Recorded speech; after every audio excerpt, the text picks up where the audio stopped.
Hello, it is I, Merlinstergandaldore. I have to apologize, my friends. I've fallen rather behind on my Old School Essentials adventure review caps.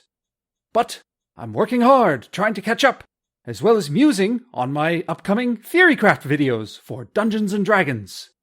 So, let's forget the usual preamble and jump right into the session review.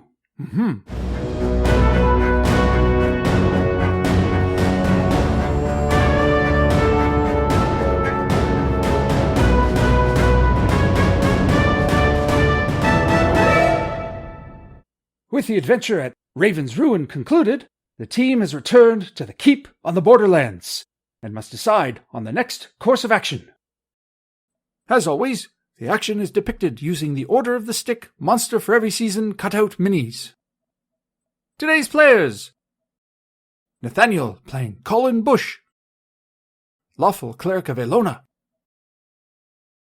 George playing Reed, Neutral Halfling; Dean playing Parkour, Lawful Cleric of Elona; and guest player Brennan, playing EDANA, Chaotic Thief. As we catch up with the group, they are at the Keep Tavern, having departed Kleina. Legolas is AWOL, and Secundus is in seclusion for a time of worship, and Parkour is delayed but has agreed to meet them.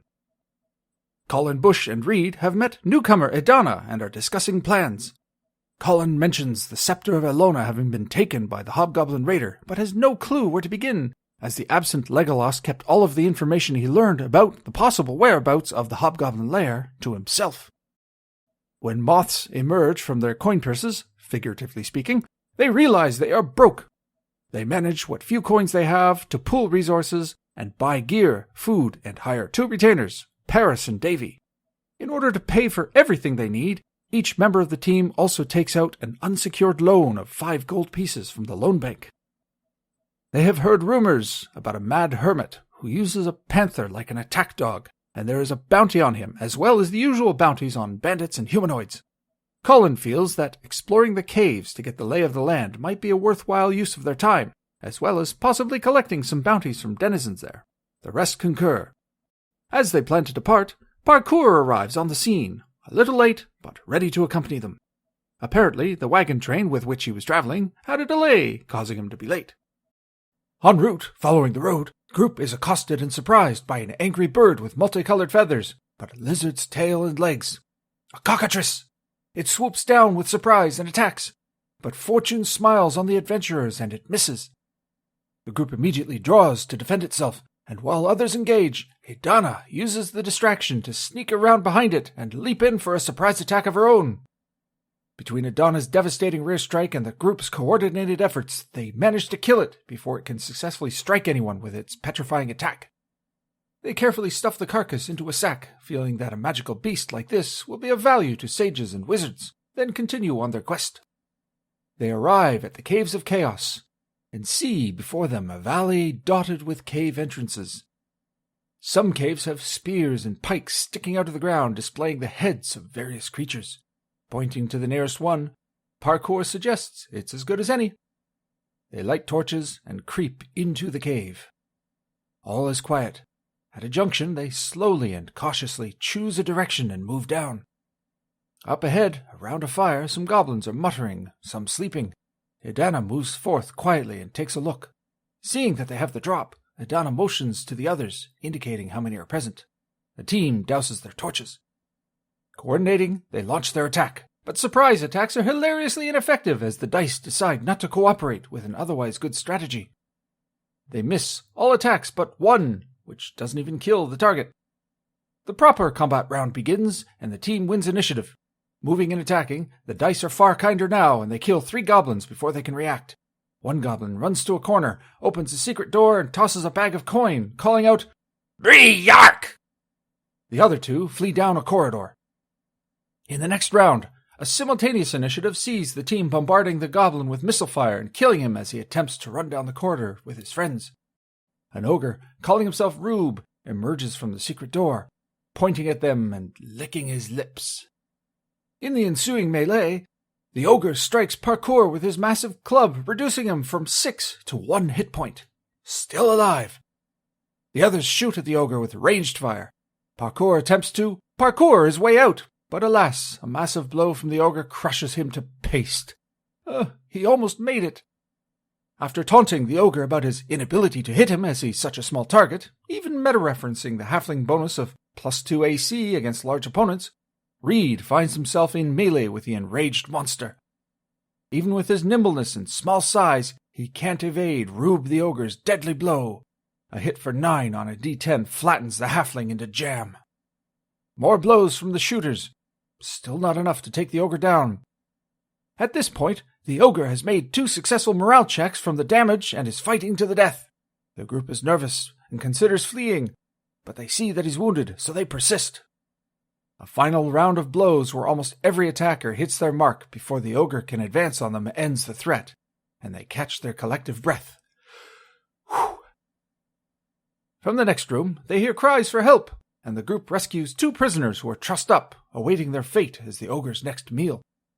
In the fine tradition of contriving new character entrances as soon as possible, Dean and George thus bring in their new characters. A neutral magic user called Maelor the Finger. I don't want to know. And Shamil, a lawful thief.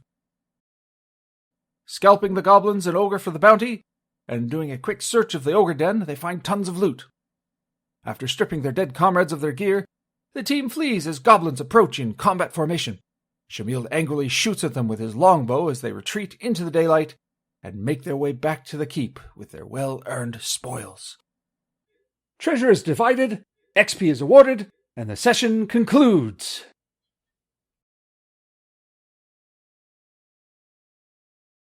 At last, the first excursion into the Caves of Chaos. Exciting.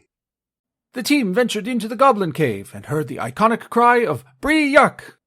None of them speaking Goblin, they had no idea what it meant, nor had they heard the infamous rumor back in town.